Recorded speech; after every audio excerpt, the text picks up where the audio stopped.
ఇప్పుడు ఏంటంటే dollar monitor function వాడి అదే ఇది కీవర్డ్ వాడి మనం డిస్‌ప్లే చేద్దాం ఈ అవుట్‌పుట్‌ని. ఓకే. ఎలాగో చూడండి ఒకసారి. ఇలా డిక్లేర్ చేసిన తర్వాత ఇనిషియల్ బిగిన్ చేసిన తర్వాత కూడా మళ్ళీ next module name, input, output. Okay. Next initiate చేయాలి. ఈ డాలర్ మానిటర్ ఫంక్షన్ కూడా మనం ఇనిషియేట్ చేయాలి. ఓకే.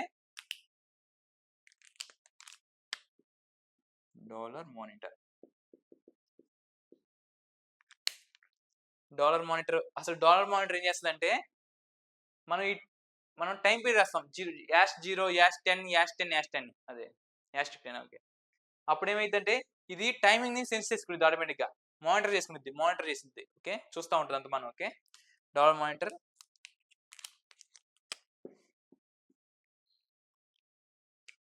ఫస్ట్ ఇనిషియల్‌గా నేను స్టైల్‌గా రాయట్లేదు. నీట్‌గా రాసేస్తున్నాను. %b, %b, %b.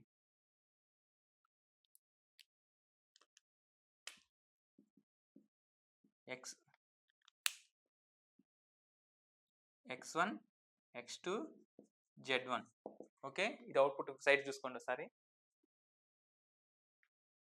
ఓకే. ఇది చేసిన తర్వాత మళ్ళీ ఏం చేయాలి మళ్ళీ? ఇది ఇనిషియల్ కేవలం మానిటర్ చేయడానికి ఈ function రాయిస్తాం. Okay. First module name, input, output declare చేసాం. ఇది మానిటర్ కోసం రాసాం. డిస్‌ప్లే కోసం.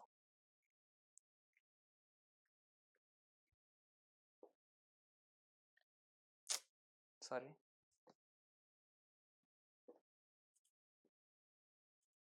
డిస్‌ప్లే ఫంక్షన్ కోసం రాసాం ఇది. ఓకే.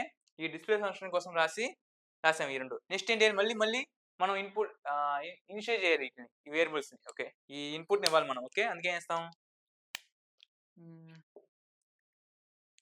ఇనిషియేట్ చేస్తాం మళ్ళీ. బిగిన్ చేసిన నెక్స్ట్ ఏం చేయాలి? ఎండ్ చేయాలి. Okay. Begin, end. Okay. Next ఇప్పుడు ఇన్‌పుట్స్ ఇవ్వాలి. ఓకే.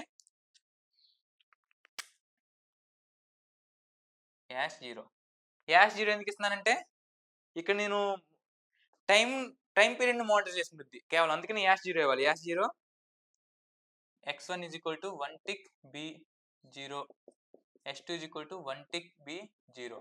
ఓకే. నెక్స్ట్ 10 డిలేట్స్ 0 నుంచి స్టార్ట్ అయింది 10 మినిట్స్ తర్వాత. ఓకే. 10 నానో సెకండ్స్ తర్వాత. Okay. s2 1 tick b0, s2 1 tick b1, 0 0 0 1 #10 మళ్ళీ అగైన్ 10 నానో సెకండ్స్ తర్వాత. Okay. s3 sorry x1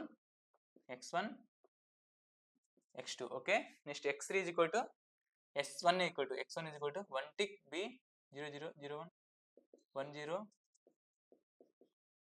0 0 0 1 1 0 #10 x1 1 tick b1, x2 1 tick b1. Okay. Next ఇప్పుడు మనం దీన్ని ఇలా ఇస్తే ఈ ప్రీవియస్‌గా కూడా వీడియోలో ఈ కర్వ్ అనేది 1000 నానో సెకండ్స్‌కి వెళ్తది. ఓకే.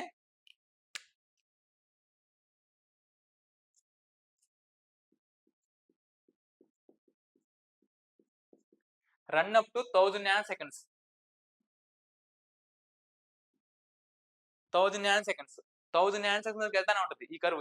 మనకి ఇక్కడి వరకే చాలు ఈ గీతలో. మిగతాది మనకు అవసరం లేదు. అప్పుడు ఏం చేస్తాం మనం? ఇక్కడ కీవర్డ్ ఇక్కడ ఇంకోటి వాడాలి మెయిన్. ఏంటది? స్టాప్ చేయాలి మనం ఆ వేవ్ ఫార్మ్ మనం స్టాప్. ఇది రన్ చేస్తే అవుట్‌పుట్ అది వస్తది. కానీ మనం దాన్ని స్టాప్ చేయాలి. స్టాప్ చేయాలంటే ఏం చేయాలి? మళ్ళీ అగైన్ సరే ఇది కీవర్డ్ కాదు. సో మన యూజర్ ఫ్రెండ్లీ కాబట్టి #10 ఇవ్వండి. 10 ఇస్తే #10 ఇస్తే 10 నానో సెకండ్స్ తర్వాత డిలే అయ్యిద్ది. ఓకే.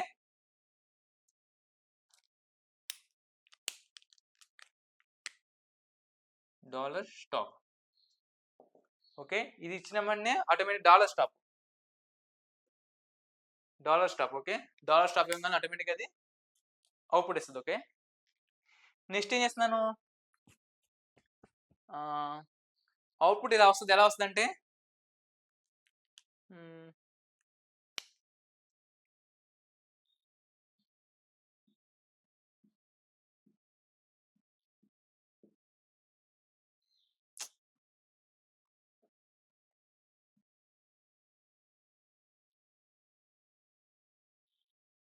1 అవుట్‌పుట్ ఇలాగే వస్తది మనకి.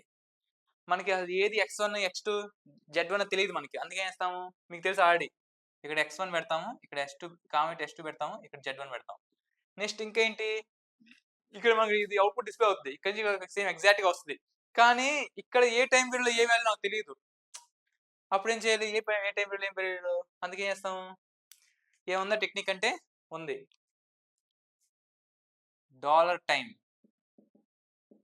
ఓకే. ఈ డాలర్ టైమ్ వాడి మనం టీసీఎల్ టూల్ కమాండ్ లాంగ్వేజ్‌లో అవుట్‌పుట్‌లో మనం చూడొచ్చు. ఇది రన్ చేయంగానే ఏమొస్తది? 0 నానో సెకండ్స్‌కి ఇది, 10 నానో సెకండ్స్‌కి ఇది, 20 నానో సెకండ్స్‌కి ఇది, 30 నానో సెకండ్స్‌కి ఇలా డిస్‌ప్లే అవ్వాలి నాకు. 0 నానో సెకండ్స్‌కి ఇది చూపించింది ఓకే. 0 నుంచి స్టార్ట్ అయింది. ఆఫ్టర్ 10 నానో సెకండ్స్‌కి ఇది వచ్చింది. ఓకే. నాకు చూపించు డిస్‌ప్లేలో టీసీఎల్ కమాండ్ లాంగ్వేజ్‌లో చూపించండి అవుట్‌పుట్. అంటే మనం ఏం చేయాలి అప్పుడు?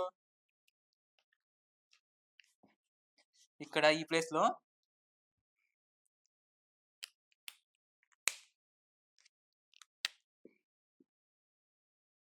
డాలర్ టైమ్ ఇది కీవర్డ్. చాలా ఇంపార్టెంట్. కామా పెట్టాలి ఇక్కడ. ఓకే. డాలర్ టైమ్ మీద నీ ఇష్టం ఏదైనా రాసుకోండి తర్వాత. ఇందాక ఇక్కడ ఉంది కదా! ఈ ఫస్ట్ స్టార్ట్ అవుతాయి. సేమ్ మీ ఇష్టం ఏదైనా రాసుకోండి ఇందులో. సో మనకి ఇది డిస్‌ప్లే టైప్ ఫంక్షన్ కాబట్టి ఏం చేస్తాము? సేమ్ ఇందాకట్లాగే nano seconds, percentage B, percentage B, percentage B. Same ఇది ఇందాకట్లాగే రాసేయండి. దీన్ని డిస్‌ప్లే చేసుకోండి. ఈ డాలర్ టైమ్ అనేది వాడుకొని మనం ఈ విధంగా టూల్ కమాండ్ లాంగ్వేజ్ మనం ప్రింట్ చేసుకోవచ్చు. ఓకే. ఇక్కడ నాకు ఇంకా చాలా లేజీగా ఉంది. బద్ధకంగా ఉంది. ఎందుకని నేను అసలుకే బద్ధకం చాలా. అందుకే ఏం చేస్తాను? చాలా బద్ధకం నాకు. ఇక్కడ 0, 0, 1, 01, 11 అంత మాటి మాటికి రాయాలా నేను? నాకు కాపీ పేస్ట్ చేసే అంత ఓపిక నాకు లేదు. రాసేంత ఓపిక లేదు నాకు. అసలుకే బద్ధకం నాకు. అందుకే ఏం చేస్తాను? లూప్స్ వాడొచ్చు. ఇది వితౌట్ లూప్. విత్ లూప్ కూడా వాడొచ్చు మనం. ఓకే. ఎన్ని ఫంక్షన్స్ వచ్చినాయి అంటే మనం మార్చుకునే దానికి ఎన్ని సార్లైనా మార్చుకోవచ్చు మనం దీన్ని. ఓకే. యూజర్ ఫ్రెండ్లీగా. ఓకే. అందుకే చెప్తున్నాను. కోడింగ్ అనేది యూజర్ ఫ్రెండ్లీగా ఉంటది. ఓకే. చూసుకోండి. ఓకే. మనం ఎప్పుడైతే విత్ లూప్ చేద్దాం నెక్స్ట్. ఓకే. విత్ లూప్ చేస్తే ఏమొస్తదో ఫంక్షన్ ఓకే చూద్దాం. ఓకే.